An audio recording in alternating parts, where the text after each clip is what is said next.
Първите дни в София вървя като турист, с френски апетит и поглед оптимист. Казвам, дайте ми специалитета тук. Нещо велико, нещо с много вкус. Идва шопска салата, гледам я с респект. Домати, краставици, лук и чушка в комплект.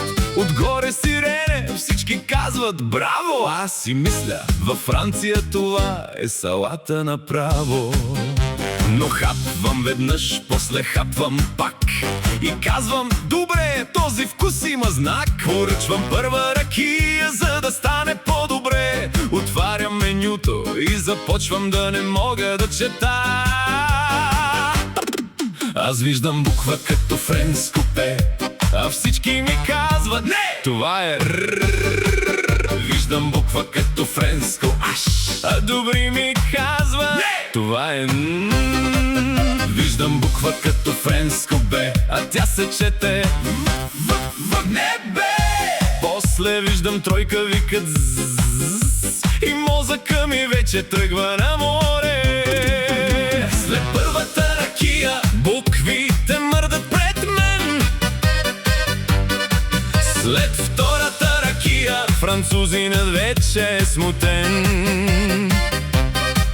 След третата ракия Кирил каза, айде давай! Методи гледа буквите и вика, тази я върти, тази я сменяй. Тук буквите не се четат, тук буквите имат характер. Аз си казвам, ще се справя, но май ми трябва още малко стартер. След четвъртата ракия вече гледам по-добре, или поне така ми се струва на мен. Виждам ю-ю-ю, виждам ш. Добри ми казва, браво, има надежда! После идват букви, дето правят номера. Една сама, но във Франция са две-три места. Имаш, това е ше, като когато правиш. Аз казвам, добре, тази поне я хващам бързо. После идват, казват ми, това е С, като мухата ЦЦ. Да, това поне се знае. Аз чувам, си питам, защо пак две? Добри ми казва, Пиере, спокойно, така се пее. После идват, това вече е Че, като Че Гевара. Най-после го разбирам добре. Една буква, а във френски ми трябва две. И пак добри ми казва, виждаш ли, става бе. но най-страшната идва накрая. Добри ми казва, Това е щащи, що? аз казвам, спрете, това е измама. Една буква не може да заменя три наведнъж. След петата ракия гледам надпис голям, пише ресторант, но аз още не го знам. Чете го по-френски, уверен и богат. А ясно, тук ресторант се казва Пектопат.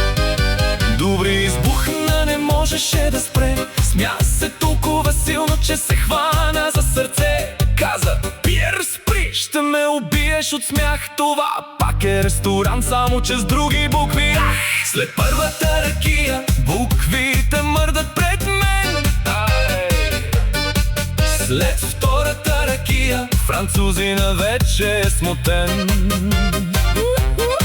След третата ракия Кирил каза, айде давай! Методи гледа буквите и вика, тази я върти, тази я сменяй. Тук буквите не се четат, тук буквите имат характер. Аз си казвам, ще се справя, но май ми трябва още малко стартер. После влизам в магазин и чувам, мерси. Обръщам се веднага, французин ли си ти? Касиерката ме гледа, усмихва се почти. Не бе, чужденецо, и ние казваме мерси. Тогава разбрах, тук всичко е капан. Познато изглежда, но води ме в Балкан. Една дума е френска, една буква е гръцка, а накрая пак България ме прегръща. После ми казаха, не, е точно така. Историята е свята, не кръчва е шега. Имало ученици, Преслав и велики дела.